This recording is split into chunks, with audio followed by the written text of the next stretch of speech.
Alright. Albert Richard is our next author. No author's page on them. They don't have an author's page, so we will not be able to tell what they worked on before, or if they have any other works. But they wrote B and then the numbers, like, what's it actually called? I know people call it hashtag now, but it's just called a number sign, isn't there? Like a pound sign, okay. The symbol is known as in English being number sign, hash, or pound sign. The symbol as it's already been used as a wide. Yeah, okay. I just called yeah, I mean hash. Maybe you just call it hash, but yeah, it's B hash. And I'll show you guys what I mean. See, like that, the number sign.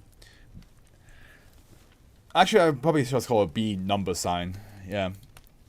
Here we go.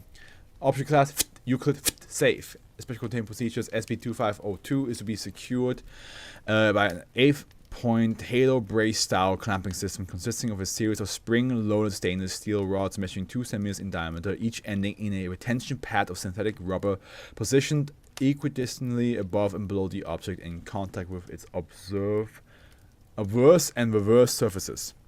The clamping system is to be calibrated with each rod delivering 200 kPa of pressure at each contact point, each with an associated tension sensor and mounted in a ventilated clear polycarbonate container. By the way, cats, if you want, there is the Pro-Fros promote channel on my server. If you want to promote your own Discord channel there, your own Discord server there, you can. You have my permission. The container is to be stored in a climate-controlled secure storage. But don't go too ham now. don't spam that thing.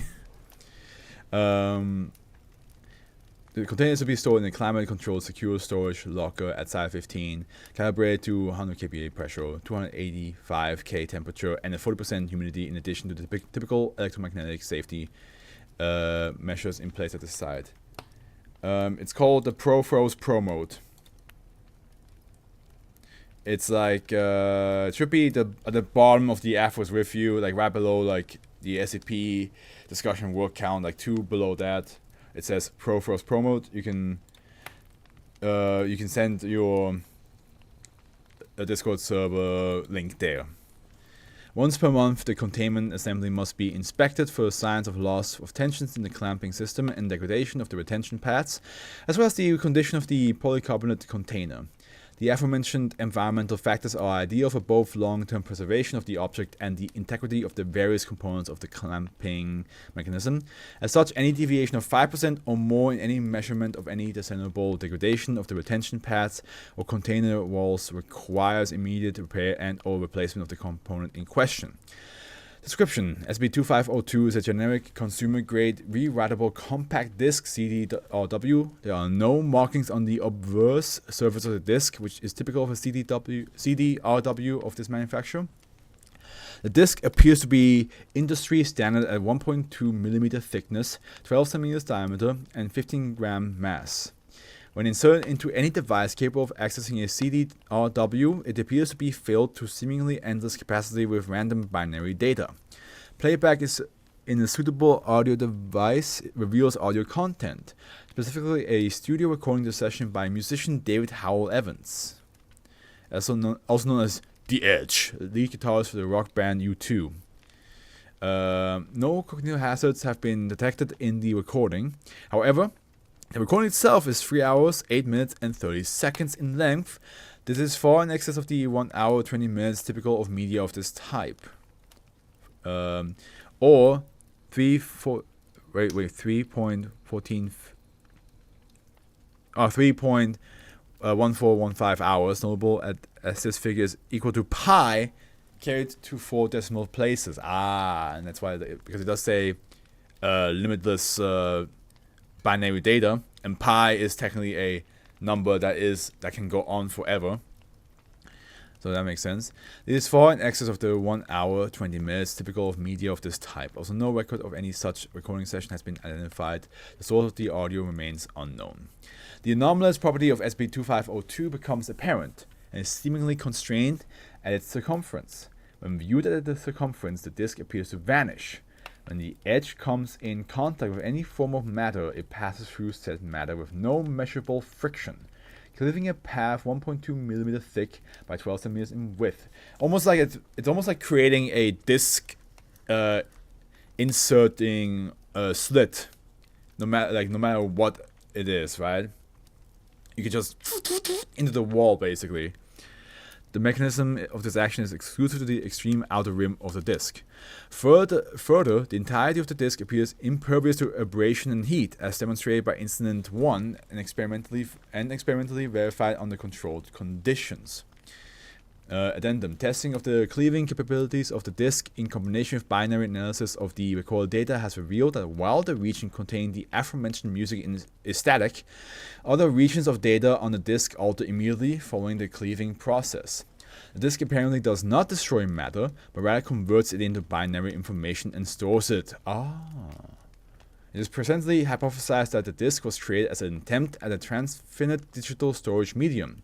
The anomalous properties of the disk are the resulting side effects of either the nature of such a medium within the accepted baseline space-time, or the process by which the disk was created. Okay, so it doesn't just it does create a slit for the disk to pass through, but it's not like there's like suddenly a hole. It literally absorbs whatever material it passes through and keeps that data locked inside itself. Experiments regarding matter reconstitution and exploration beyond the edge utilizing sensor devices smaller than the 1.2 millimeter limit are pending approval. Discovery log SB2502 was discovered on the 5th, 6th, 2014. The object was retrieved from a small music media store in Manhattan, New York, where it hung as a decoration by a length of fishing line looped through its hub. Upon questioning, the proprietor of the store recalled only that it was present when he purchased the store. Following Incident 1, Foundation Assets repaired all damage caused by the disk, retrieved and replaced it with another or identical manufacturer, and administered the Class A amnestics to the proprietor. If you were to look at it from above, to like the point where you look like that, and let it go, will it just like drop into the floor and just like go endlessly downwards, or does it eventually like slow down? Like, is there friction? Because it does say it doesn't take damage from abrasion. So either there's not many abrasion there to begin with, or it just ignores any damage from that. So I wonder if you were to like do that, will it just then like just fall through the floor endlessly? Incident 1. On the 5th, 2014, the line by which the disk was suspended came loose. Oh, we were about to find out. Came loose of the thumbtack to which the line was attached. Due to the air currents from the store's climate control system, the disk struck the floor of the establishment at an angle of approximately 0.01 radians. It slit through the floor, cleaving a path through all intervening matter and traveling an ultimate distance of approximately 50 meters before coming to rest due to gravity and friction acting upon the surface of the disk in a manner similar to a vehicular disk type break. Well, there goes my question. Thank you for answering that. Foundation assets within Consolidated Edison Steam operation reported a steam conduit malfunction seemingly caused by a compact disk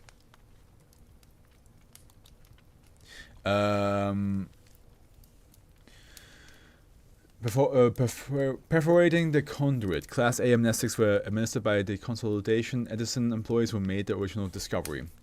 Addendum, recorded on the 3rd to 1st, 2016. As of this date, no containment breach nor degradation of containment apparatus has been detected. As such, this object has been redesignated safe as per standing directives.